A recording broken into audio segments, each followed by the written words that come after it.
রাধে রাধে বন্ধুরা, কেমন আছো সবাই? তোমরা আশা করছি সবাই সুস্থ আছো, ভালো আছো। আমিও ভালো আছি। এখন ছেলেকে স্কুলে পাঠিয়ে দিলাম। এখন 8:15 বাজে। ছেলে স্কুলে চলে গেছে। তারপর আমি চিরুনি নিয়ে এসেছি। ছাদের চুলটা চিরুনি করো, নাহলে ঘরের মধ্যে পুরো চুল চুল হয়ে যায়, যেখানে হয়ে যায় এখানে চুল। আর হাওয়াতে উড়ে উড়ে সারা ঘরে চুল উড়তে থাকে হাওয়াতে।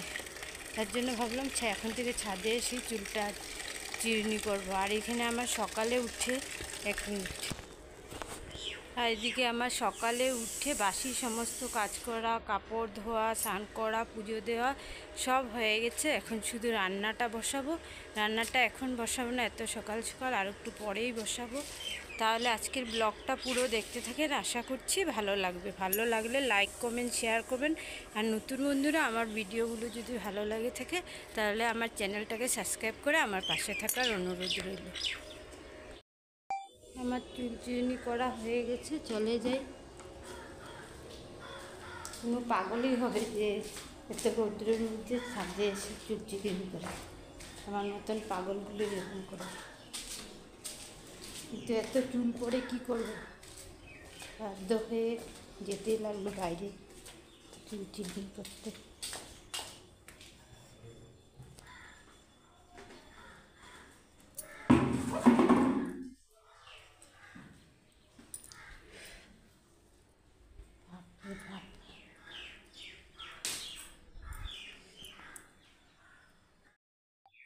আমাদের এখানে তো প্রচণ্ড গরম পড়েছে। আপনাদের এখানে কীরকম গরম কমেন্ট করে বলবেন কেমন। তাহলে সারাটা দিন আমার পাশে থাকুন। এখন বসে বসে একটা ভিডিও দেখছিলাম বন্ধুরা। আপনারা তো সবাই জানেন কলকাতাতে একটা ঘটনা ঘটেছে, দুর্ঘটনা একটা মেয়ের সাথে। সেই ভিডিওই দেখছিলাম, দেখে একদম আমার চোখে জল এসে পড়েছে। দেশ স্বাধীন হয়েছে, 78 ইয়ার্স হয়েছে, কিন্তু মেয়েদেররা কি এখনও কোনো স্বাধীনতা পেয়েছে? স্বাধীনভাবে ঘোরাফেরা, কাজকর্ম করার স্বাধীনতাটা কি মেয়েরা এখনও পেয়েছে? এটাই সবার কাছে কোশ্চেন। মেয়েরা এখনও পায়নি। এত বড় ঘটনা হয়ে গেল। আমার তো ভিডিওটা দেখে একদম চোখেই জল এসে পড়লো। এমনও আমি বহুত ইমোশনাল, কারোর দুঃখ কষ্ট আমি একদম সহ্য করতে পারি না, চোখে জল এসে পড়ে। বহুত খারাপ লাগছিল দেখে। বন্ধুরা, আমি এই ব্যাপারে শুধু একটা কথাই বলতে যাব, যে যারা দোষী তাদেরকে যাতে কঠোর শাস্তি দেওয়া হয়, যাতে আর নেক্সট বার কেউ এরকম করার আগে কোনো মেয়ের সাথে 10 বার ভাবে, তাই না বন্ধুরা? দোষীরা যাতে শাস্তি পায় সেটাই বলবো, তাদেরকে যাতে কঠোর শাস্তি দেওয়া হয়।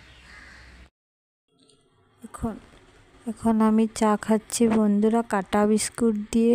কে কে চা খেতে ভালোবাসেন আমাকে কমেন্ট করে বলবেন। আমি কিন্তু কাটা বিস্কুট দিয়ে চা খেতে খুব ভালোবাসি। আর যাদের চা খাওয়ার নেশা নেই তারা প্লিজ চা খাওয়ার নেশা করবেন না। চার নেশাটা ভীষণ খারাপ নেশা। চা সকাল বিকাল না খেলে হয়ই না, না হলে মাথা ব্যথা শুরু হয়ে যায়। তার জন্য বলছি, যারা চা খান না তারা চা খাওয়ার অভ্যাস করবেন না। চা খাওয়ার পর্ব শেষ হওয়ার পর সোজা রান্নাঘরে চলে গেলাম রান্নার পর্বে। দুপুরের রান্না করার জন্য চলে আসলাম। তো একবার দেখে নিন আজকে কি রান্না করছি। আজকে বানাবো লাউয়ের তরকারি আর আলু ভাজা আর ডাল।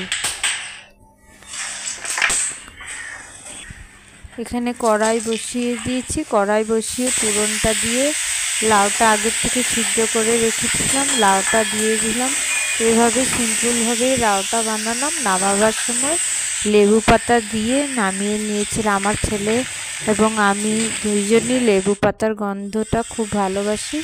তরকারিতে বা ডালে দিলে আমরা খুব ভালোভাবে খাই। তার জন্য নামাবার আগে লাউয়ের তরকারিটাতে লেবু দিয়ে দিয়েছিলাম।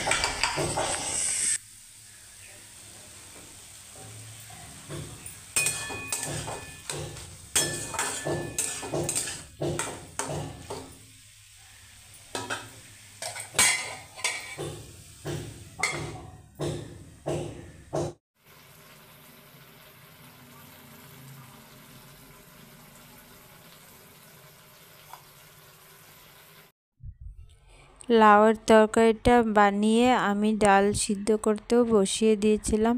ডাল সিদ্ধটা হয়ে গেছে, তারপর আমি হাতা দিয়ে ভালো করে ডালটাকে ঘুটে নিচ্ছি। ঘুটে নেওয়া হয়ে গেলে এর মধ্যে আমি জল দিয়ে দেব। জল দিয়ে হলুদ জিরের গুঁড়ো দিয়ে ভালো করে ডালটাকে ফুটাবো। ফুটিয়ে নিয়ে তারপর এর পুরন দেব, ডালের সম্বাসটা দিয়ে দেব।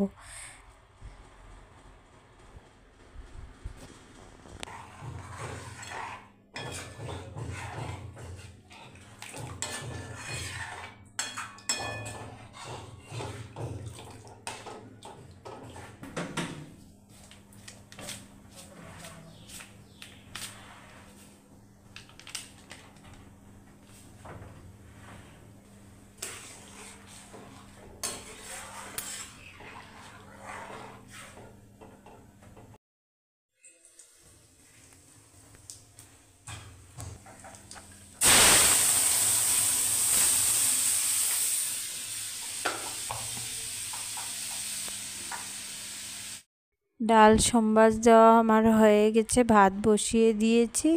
তারপর আমি আলুগুলো ভেজে নেব। আমার রান্না কমপ্লিট হওয়ার পর আমি বেলকনিতে গিয়ে দাঁড়িয়েছিলাম, ছেলে আসছিল নাকি দেখার জন্য। ছেলে আসলো, তারপর আমি ভাতটা বেড়ে নিলাম ছেলের জন্য আর আমার জন্য।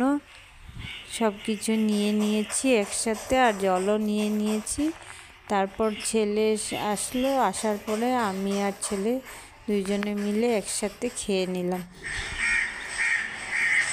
বেলকনিতে দাঁড়িয়ে দেখলাম ছেলে আসছে, তো ফটাফট এসে ভাতটা বেড়ে নিলাম। কারণ সকালে খেয়ে যায় 8টার সময়, আর আসে 2টো 2:30টার সময়, খিদে পেয়ে যায়, তো তার জন্য ফটাফট ভাতটা বেড়ে নিলাম।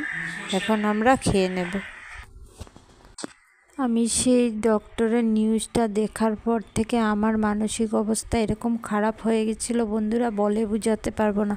সারাটা দিন আমার এরকম খারাপ লাগছিল, ভেবে পাচ্ছিলাম না যে একটা মানুষ হয়ে আরেকটা মানুষের সঙ্গে এরকম জানোয়ারের মতন ব্যবহার কি করে করতে পারে। আগে শুনতাম, দেখতাম যে একটা জানোয়ার আরেকটা জানোয়ারকে চিড়ে ফেরে খায়, কিন্তু এখন মানুষও জানোয়ার পশু পাখির প্রজাতিতে এসে পড়েছে। প্রচণ্ড পরিমাণে গরম পড়েছে বন্ধুরা, আর সকাল থেকে কারেন্টও নেই। সকাল বলতে 10টা 10:30টার থেকে কারেন্ট নেই, তার জন্য আর এই গরমে ঘুমাতেও পারছি না। তো এখানে বসে আছি, দেখি কখন কারেন্ট আসে। আজকে আর রেস্ট নেওয়া হবে না, কারণ কারেন্ট নেই, গরমে আর ঘুমাতে পারবো না।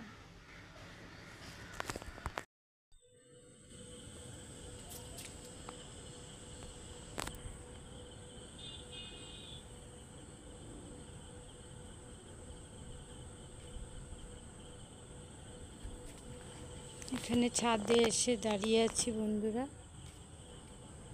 কারণ ঘরে কারেন্ট নেই, গরম লাগছে। আর ছাদে কিন্তু খুব সুন্দর হাওয়া দিচ্ছে, একদম শরীরটা ঠান্ডা হয়ে যাচ্ছে। আর রাত্রেবেলা ছাদের উপর থেকে আমাদের এই জায়গাটা কীরকম লাগে একটু দেখাবার জন্য আমি এদিকে এসেছি।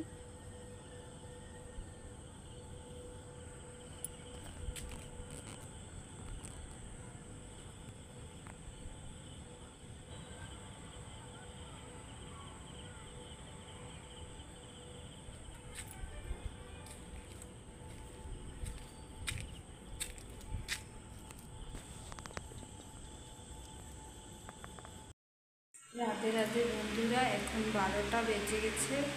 এখন আমি ঘুমাতে যাব। ফ্রেশ হয়ে গেছি, গরম তো তার জন্য শোয়ার আগে আমি স্নান করে নিই, করলে ভালো লাগে। স্নান করে ঘুমালে ভালো লাগে, শরীরটা ঠান্ডা লাগে। তো যে স্নান টান করে ফ্রেশ হয়ে কাপড়টা চেঞ্জ করে নিয়েছি, এখন ঘুমিয়ে থাকবো। তো সবাইকে রাধে রাধে, সবাই সুস্থ থাকুন, ভালো থাকুন, সাবধানে থাকুন। আজকের ব্লগটা এখানেই শেষ করছি। কেমন ভালো লাগলে লাইক কমেন্ট শেয়ার করবেন, নতুন বন্ধুরা আমার চ্যানেলটাকে সাবস্ক্রাইব করবেন।